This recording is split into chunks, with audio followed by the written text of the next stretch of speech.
Hello. In this video we're going to look briefly at lowest common multiples and greatest common divisors or greatest common factors. Suppose we have two small numbers, 12 and 15.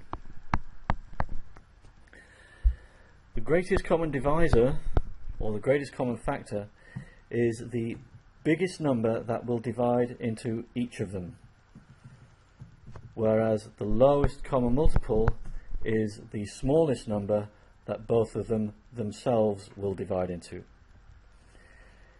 If you think about it, the greatest common divisor for 12 and 15 is 3,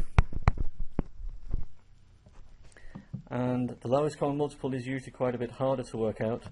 The easiest way to do it is to take one of the numbers and write out their multiplication table, so 12, 24, 36, 48, 60 and so on, and then write the multiplication table for the other one and see where they first coincide. And straight away we see that the first time there is a number common to both tables is 60, so the lowest common multiple is 60. The real question is how to look at these from a prime factorisation point of view. Well, the prime factorisation for 12 is obviously 2 times 6, so it's 2 times 2 times 3, and the prime factorisation for 15 is just 3 times 5. Looking at the list above, obviously the greatest common divisor is just 3, and if you notice, 3 is the only number which is common to both prime factorizations. But what about 60? 60 is 6 times 10, so that's 2 times 3 times 2 times 5. Or in other words, 2 times 2 times 3 times 5. And if you notice, this is the smallest chain of prime numbers which will embrace both of the prime factorizations.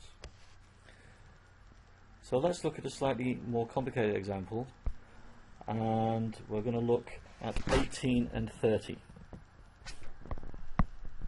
So 18 is 2 times 9, so that's 2 times 3 times 3, and 30 is 3 times 10, which is 3 times 2 times 5, so 2 times 3 times 5, and I've written it down that way just to help understand.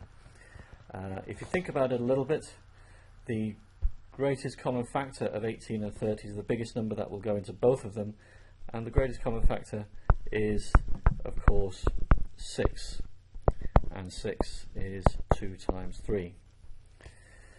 The lowest common multiple, we need to start writing out the times tables. So the times tables for 18 is 18, 36, 54, 72, 90, and the times table for 30 is 30, 60, 90, and of course that is the first instance that there is a number common to both times tables. So the lowest common multiple is 90, which is of course 9 times 10, which is 3 times 3 times 2 times 5, which is 2 times 3 times 3 times 5.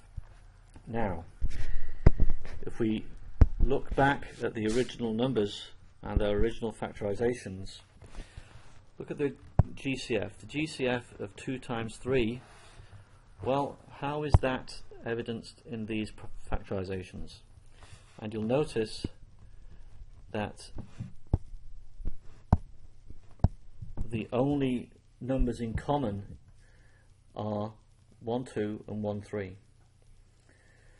Whereas in the lowest common multiple, 2 times 3 times 3 times 5, well, 18 has a 2 times 3 times 3, and 30 has a 2 times 3 times 5. So the smallest list of prime factors which will embrace both lists is 2 times 3 times 3 times 5. So as a final example, suppose we had number 1, I call it A, and suppose this was 2 cubed times 3 squared times 5 times by 11, and suppose number B was 2 squared times 3 to the 5 times 7 times 13.